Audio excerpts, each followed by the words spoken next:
Bismillahirrahmanirrahim.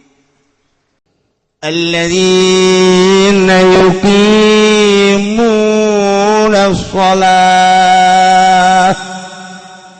Mukmin anu sampurna teh nyaeta jelema anu selalu ngadirikeun salat. Yatuna biha bihuquqiha ngalaksanakeun salat kalawan hak-hakna salat. Urang ge osok salat osok. Kadeule malah gegedena mah hayang kadeule. Kajeun Allah mah ja-nya nama gaib ieu. Gaib iman penting mah ieu bae jelema tatangga supaya neuleu. Bodoh ka masjid ge dak heuy. Ayo ka masjid ayo. Padahal hayang ka alam eta. Alam. Tapi kan jelas sholat kos gitu mata sholat ambrang temelin sholat ambrang sholat teh nomor kahiji sholat syariat, nomor kedua sholat thariqah, nomor katilu sholat hakikat. Sholat syariat manu dijelaskan ku Gusti Allah anu tanha anil fasya'i wal munkar. Salat eta bisa tanha anil fasya'i wal munkar, eta salat syariat. Geus lamun urang salat kemudian bisa ngahalangan tina munkarat tina fahsya.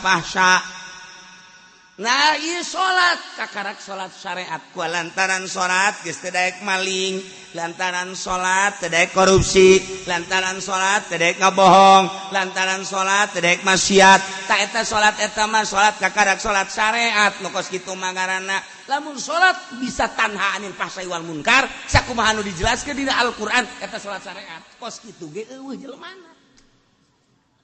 Nah, ieu mah ambrang salat ieu mah ambrang. Tuh, Masya Allah. Etalah sholat syariat. Encan asup ka di ayat ieu. Sebab ieu mata dige innamal mu'minuna al kamilunal iman. Mukmin nu sampurna imanna bagian zahir nyaeta anu ngalaksanakeun salat. Salatna lain salat syariat, salat syariatna eta mah salat lumrah tanha anil fahsya'i wal munkar. Salat aya deui salat teh salat thariqah. Salat thariqah mah ku ari geus mulai make perasaan-perasaan salat yatuna biha bihuquqiha ngalaksanakeun salat kalawan hak-hakna salat.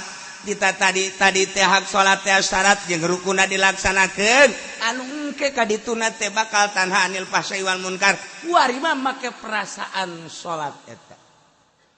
Ngahadirkeun rasa neuleuh ka Allah, ngahadirkeun rasa dideuleukeun ku Allah, ngahadirkeun rasa ngadenge ka Allah, dihadirkeun rasa didengekeun ku Gusti Allah. Nu jelas mah ngahadirkeun kudrat iradat Allah jeung hayat jeung samana. Urang teh setiap gerak moal kaluar tina kudrat iradat Allah. Biasa tu urang nangtung urang teh kudrat iradat Allah, ruku urang kudrat iradat Allah. Tidak urang kudrat iradat Allah, sujud urang kudrat iradat Allah. Tapi eta kudrat iradat Allah teh karasa ku urang, dihadirkeun ku urang kudrat iradat Allah geus liwat tina tanha anil fahsya'i wal munkar. Kuari mah geus dihadirkeun kudrat iradat apa aya anu robah di luar kudrat iradat mal aya. Apa aya nu cicing di luar kudrat iradat Allah mal aya. Berarti pada hakikatna kabeh robah jeung cicing langit bumi kabeh saantero teu kaluar tidak kudrat iradat Allah. Nah, kulantaran ieu teh kudrat iradat Allah, urang teh kuari keur salat. Aya dina kudrat iradat dikudratkeun jeung diiradatkeun ku Allah salat. Gusti. Loba nu gagah. Gusti loba nu sugih, Gusti loba nu harebat nu palinter tapi teh dikudrat diiradatkeun ku Gusti salat. Abdi mah ieu masyaallah sakieu ayana, beuki rendah, beuki tawadu, tapi beuki karasa kudrat iradat Allah. Ieulah kudrat iradat Allah. Allahu akbar. Allahu akbar urang ngucap Allahu akbar teh apakah lain kudrat iradat Allah? Atuh kudrat iradat Allah.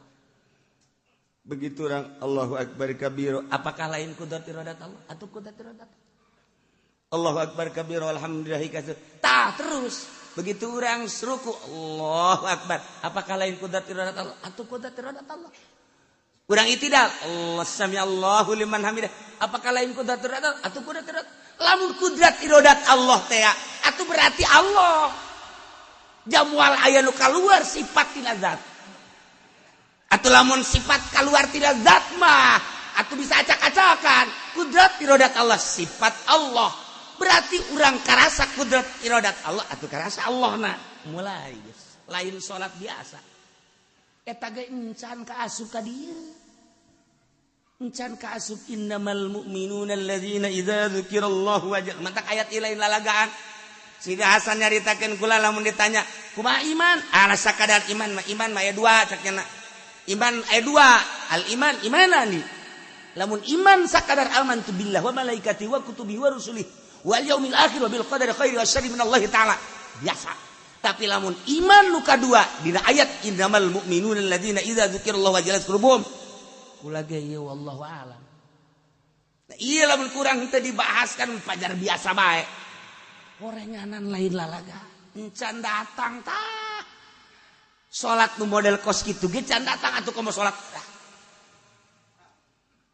Salat nu kumaha atuh? Salat anu geus eueuh iradat. Urang teh geus eueuh iradat.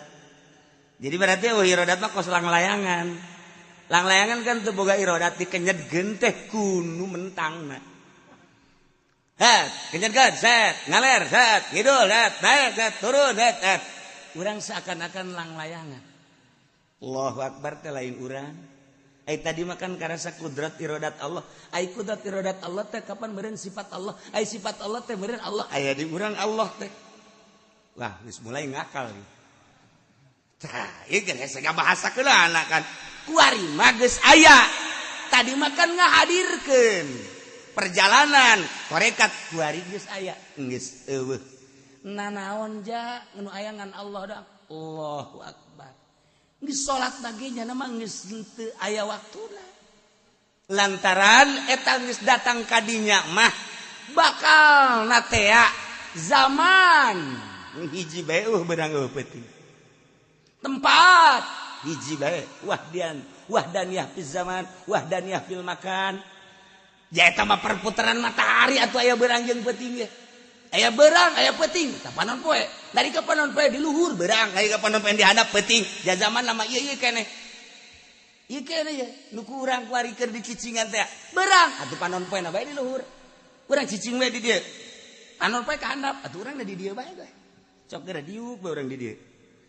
Datang ka isukna deui nu berputer mangan panon poe doang atuh deuk naon ka babawa ku panon poe urang deuk naon ka babawa ku panon poe heuy ngampi kunaon magrib ka bawa ku panon poe kan berarti ka bawa ku panon poe eta mah kos kitu mah eta mah jang budak orok eta mah kos kitu mah ibadah masih kene aya kos kituan orok lantaran eta mah ka babawa ku panon poe kalau babawa ku waktu nu bantak wali mah eueuh waktuna salat teh disebut salat daim terus-terusan ya salat.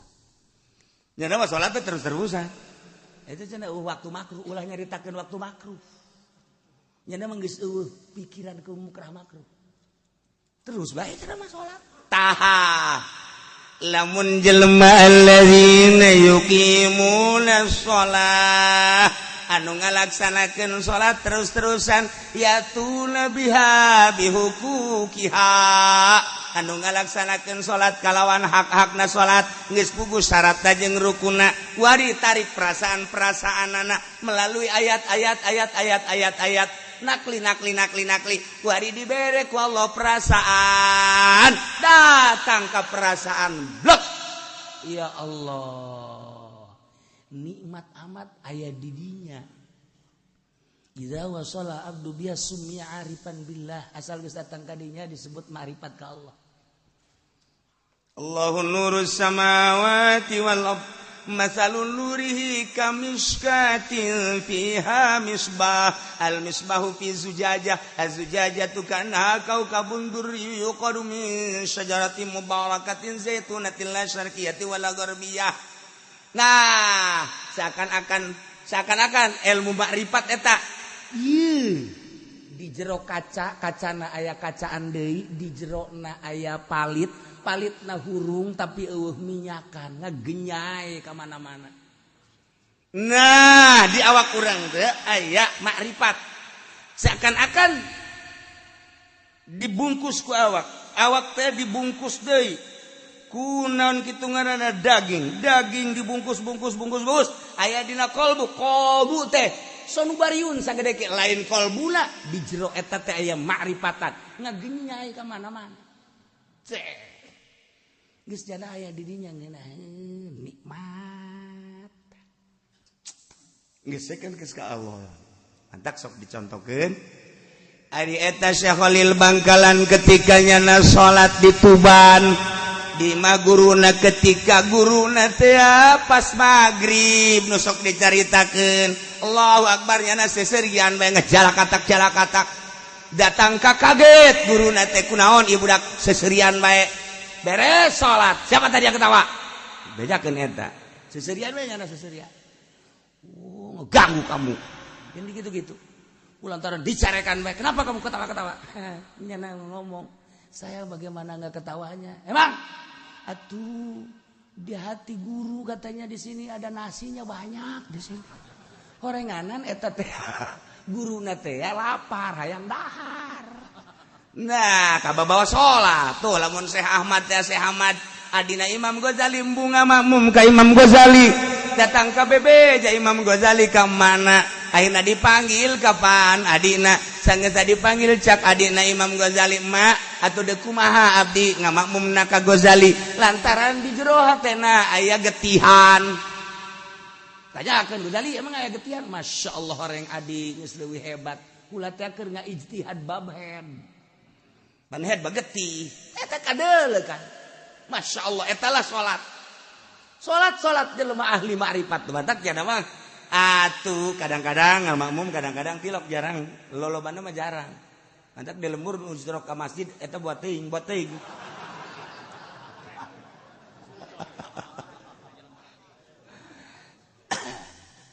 Imam Abu Yazid al-Bustami ditanya minaina anta takulu wa tashrabu di mana anjeun dahar jeung nginum sedengkeun anjeun mah kapan laka sabak teu usaha teu naon dijawab ku Imam Abi Yazid al-Bustami min haitsu yarzuquhullahul ba'udah ti arah anu Allah ngarizkian kareungit afataro apakah anjeun neuleuh kareungit reungit boga perusahaan henteu reungit boga sok dagang henteu reungit nyana osok kitu ngaranna kuli henteu tapi ya tadi rizkian bae ku Allah tah sakumaha Allah ngarizkian ka reungit sarua jeung ka kula ge ngarizkian teu kudu dagang teu kudu tani teu kudu nanaon bakal dirizkian bae eta lah tawakal kula ka Gusti Allah masyaallah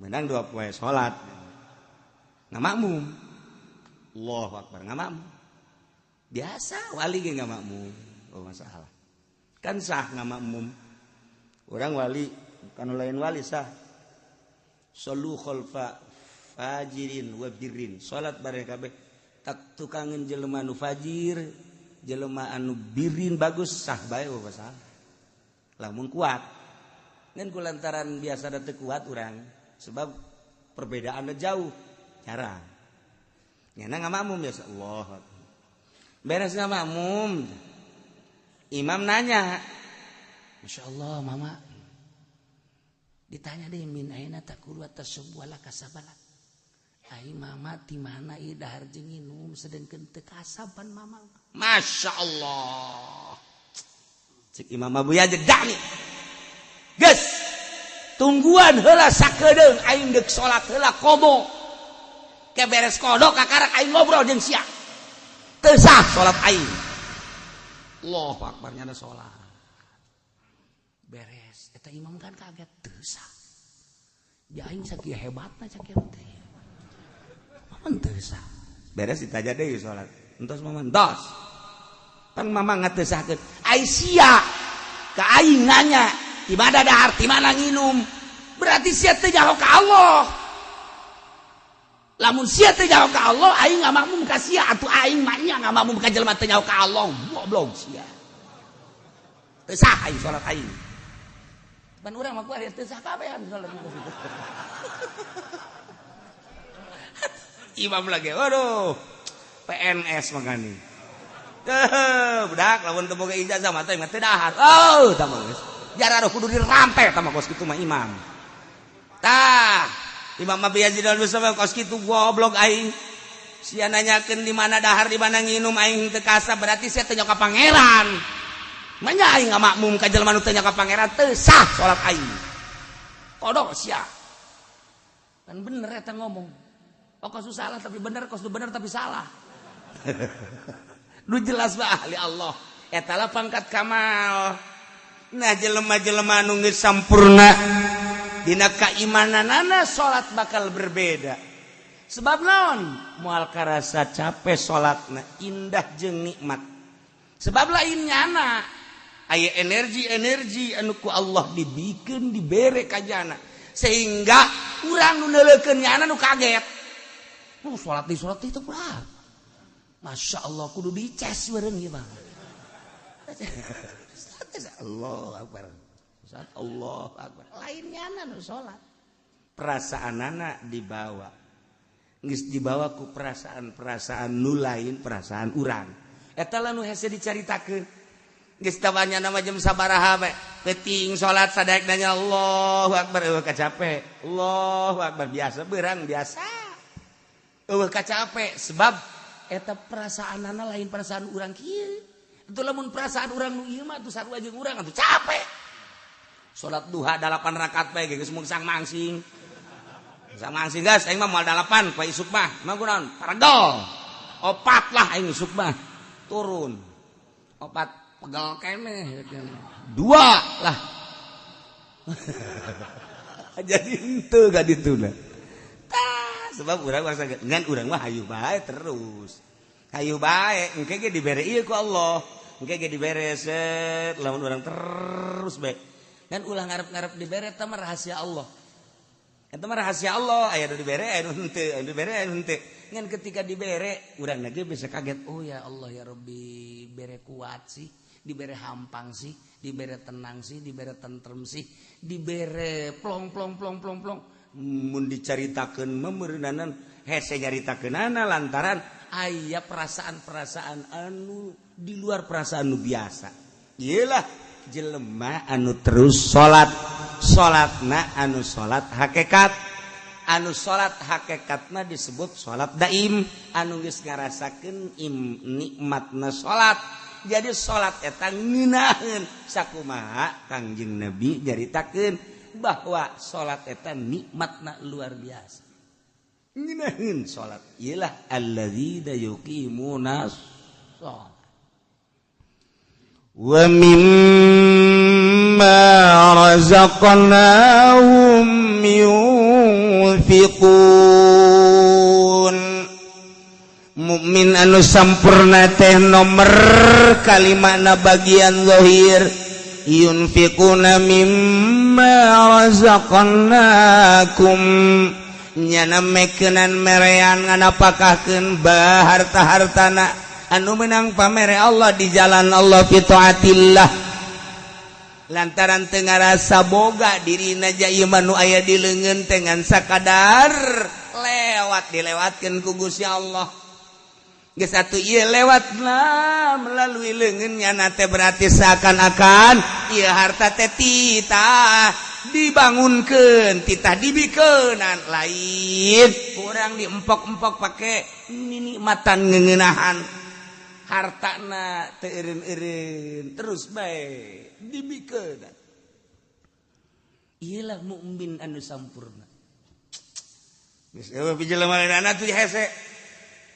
urang mah ku hari mah mun kakak urang boga mobil urang henteu aju urang nginjem ka kakak teh saya emang ka mana cak kakak teh ibu gua di Bogor naon iya ya perlu heula ngolotan lah kieu bae lah daripada make mobil mah geus ka tenggor beusi naon tah ongkosna bae eta teh minjem teh pelit eta kos kitu pelit eta kos daekan keneh mere ongkos daripada mobilna pelit eta kos kitu eta deureuskeun eta mere aya geus teh kudu make mobil kakak mah geus bae ala kadar teh mere rokok bae aduh geus teh mah pohara jauh tabaka mukmin kamil jauh di antarana jelema anu moal kapanggih jeung Kangjeng Nabi Qadir teh di mana ya harta nu ngarenggen di imah datang ka isuk moal kapanggih jeung Kangjeng Nabi Qadir alaihi salam lamun aya harta ngarenggen di imah urang teh dibagikeun eta teh halang tina kapanggih jeung Kangjeng Nabi Qadir alaihi salam. Jadi lamun hayang kapanggih jeung Kangjeng Nabi Qadir ulah aya nu direnggenkeun deuk sare beakeun kabeh. Tuh.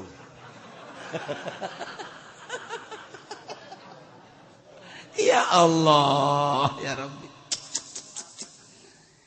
Cek Sayyidina Ali lain jelema minal muqarrabin lamun jelema masih keneh ieu neundeun ieu jang isuk lamun masih keneh boga pikiran ieu harta jang isuk eta teh ulah boga pikiran bahwa nyana luhur pangkatna laisa minal muqarrabin lain ulah aya pikiran jang isuk ulah aya. Gitulah ahli-ahli Allah subhanahu wa ta'ala. Masya Allah karim. Nah ialah jelema anu mukmin kamil razaqnahum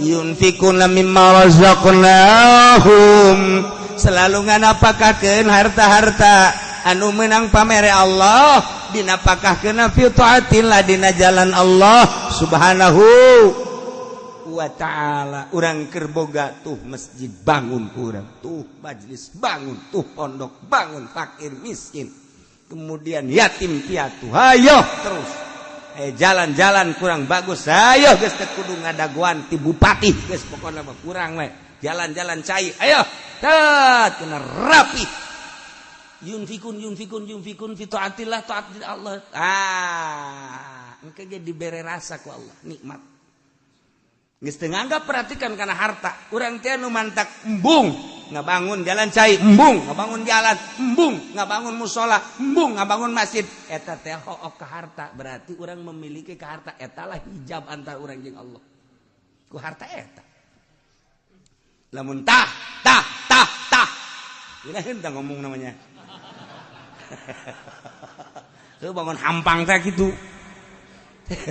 hijab eta antara urang jeung Allah mantak ditapakuran ku urang kayang jadi jelema luhur lain zikirna zikir mah gampang lain zikir mujahadah merangan nafsu riyadhah ngajar nafsu tafakur awak naon sih duku sia dipake karesep kuari naon asana sia jadi teu ngeunaheun amat bawa ibadahna makanya umur teh jauh bawa isuk bawa kapageto contoh nusa umur jeung sia tuh wari geus aya di leuweung sia dia moal kebal deui kajian kukumaha ge ican ngeunah keneh bae hayo coba naon nu mantak ieu teu ngeunaheun ibadah salat segala salat segala naon kitu ngaji Quran segala naon aya naonan sia naon pake karesep kuari timbul ge urang resep naon ka naon kitu kajawab urang resep anu misalnya orang resep motor ai motor sia pake karesep memang sia jeung ka mana endeu ka mana sapira sia itu cenah aya jahe tuh sia makan eta panyakit tentang kos gitu segala jahe segala naon atuh ngaca buuk sia deuleu buuk geus pararuti goblok tah bakur urang ya Allah era bae sia mah ku tolol teuing nah iyalah naon anu engke dijawab urang sia resep tentang naon resepna sia masih kana resep kana dunia sedengkeun dunia bakal ditinggalkeun ulah